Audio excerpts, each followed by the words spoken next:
and gentlemen, welcome to another impromptu episode of 4M1T Unplugged. My name is Chris Collins. Obviously, I'm one of the guys from 4M1T, and I thought I'd drop this very special bonus episode of Unplugged this week, or another one this week, just to talk about the big news, which is Cristiano Ronaldo finally coming home to Old Trafford, to Manchester United. And the subject of this one this week is, or this time, this episode is, Cristiano Ronaldo.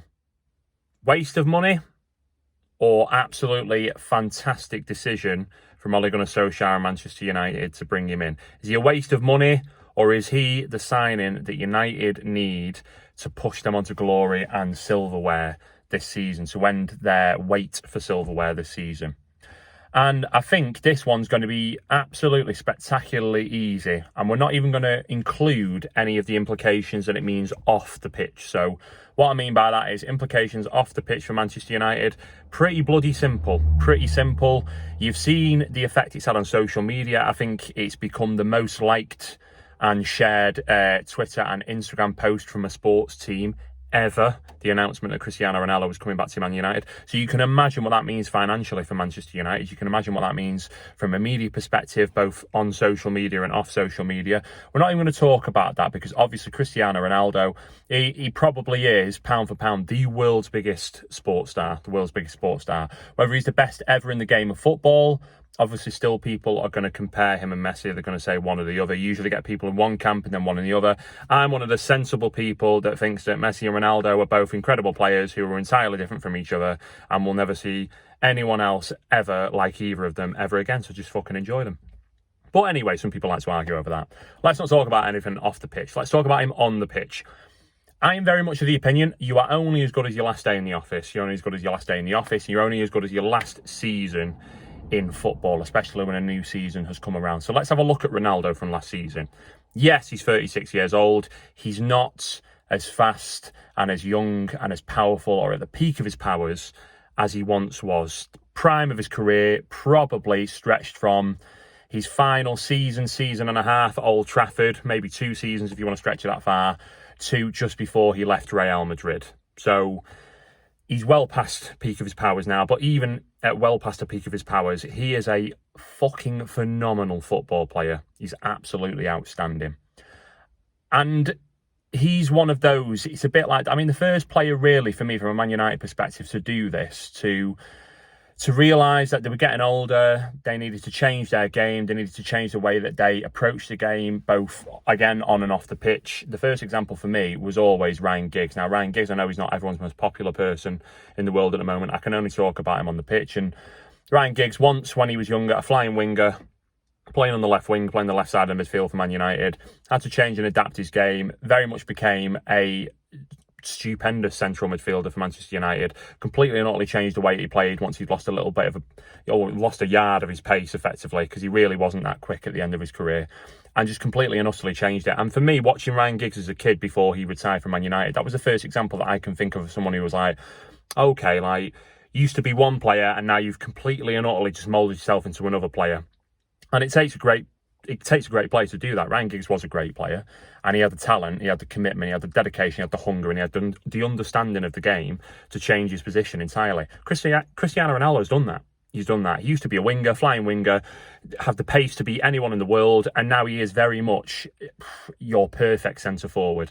And even at 36 years old, he's comparing apples and oranges to compare Ronaldo to any other 36-year-old football player or any other 36-year-old striker on the planet. A Ronaldo 36 is everyone else's 26. I'm 30 years old, and Ronaldo will be in better shape than me in 10 years' time than I am now.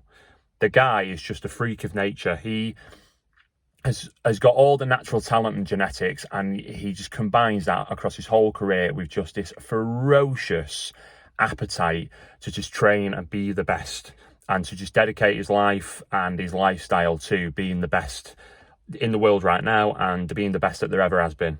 So Ronaldo at 36, his age does not bother me at all. It shouldn't bother other Man United supporters. And going back to my original point, I like to waffle. This is why these episodes and these 4M1T Unplugged are just so goddamn entertaining. But going back to my original point, you're only as good as your last day in the office. You're only as good as your last season in football, especially when we're at the start of a new season. Ronaldo last season, 44 games across all competitions for Inter Milan, 36 goals. 36 goals in 44 games for a 36-year-old centre-forward playing in one of the best leagues across Europe. That is fucking insane. That's insane no matter who you are. And if you add on the 4 assists that he got as well, I know that's paltry when you think about the amount of games that he played. That's 40 goal involvements. I'll say goal involvements so all the kids understand what I'm saying. Everyone loves saying goal involvements now. If you add on 4 assists, 40 goal involvements in 44 games for Inter Milan. Now, there's going to be a fair few of you who are like, fucking Serie A, it's a farmers league, there's only ever 1 or 2 teams, blah-de-blah-de-blah-de-blah-de-blah. All right, cool. Fair enough. Let's say I agree with you. And I don't, but let's say I agree with you. Then man goes to fucking Euro 2020. Should have been called Euro 2021. Don't even fucking get me started on that. It does my head in.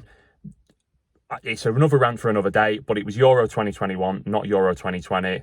Hey, UEFA, stop being lazy, change your marketing, put the correct fucking year on it. But anyway, Euro 2020.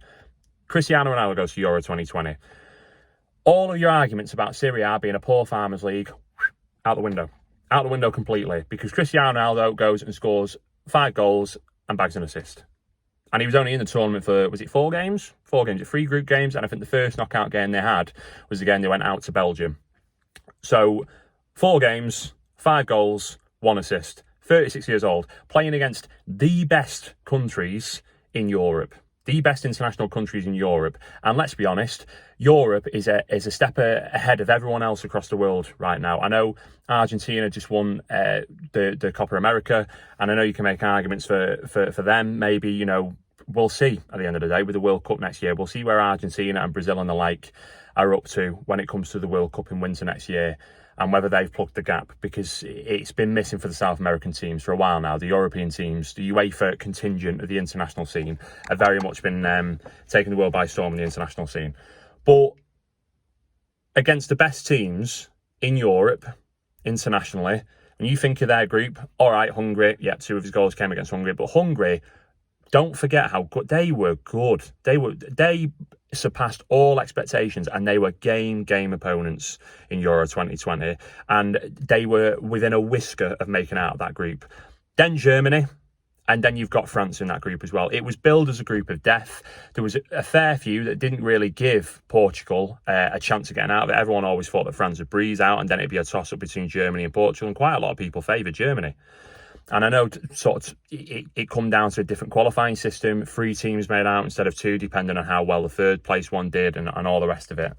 By the by, against those 3 teams, Germany, France and Hungary, yeah, and then the game against Belgium where obviously they went out and they didn't score, Portugal, 5 goals, 1 assist. 5 goals, 1 assist. For a 36-year-old centre-forward against the best, the cream of the crop internationally in Europe. The guy has still got it.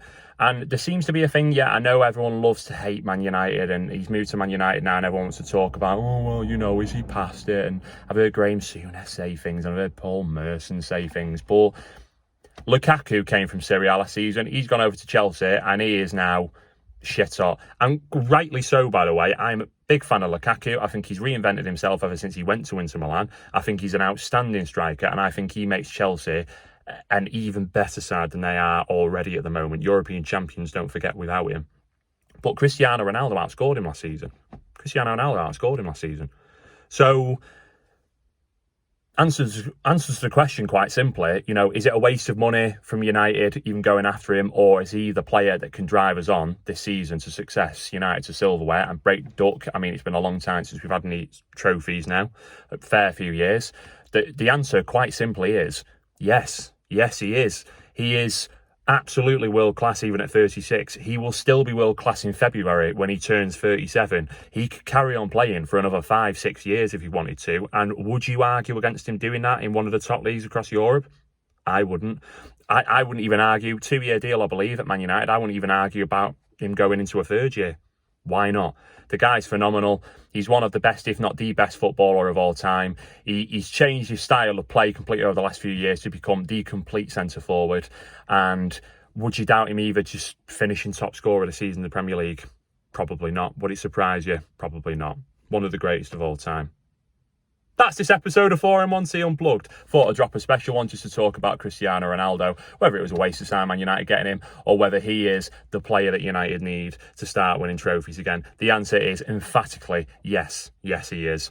If you like this content, if you agree with me, if you don't agree with me, let me know in the comments. Share it, like it, subscribe to us on YouTube, please. We are very much looking forward to getting new subscribers on YouTube. We're nearly at 100 now. We'd love to hit that 100 mark. So please subscribe to us. You can just search for us 4M1T on the YouTube search bar and you will find us straight away. Or find us on social media at We Are 4M1T. We're on everything: Facebook, Instagram and Twitter. Please give us a follow.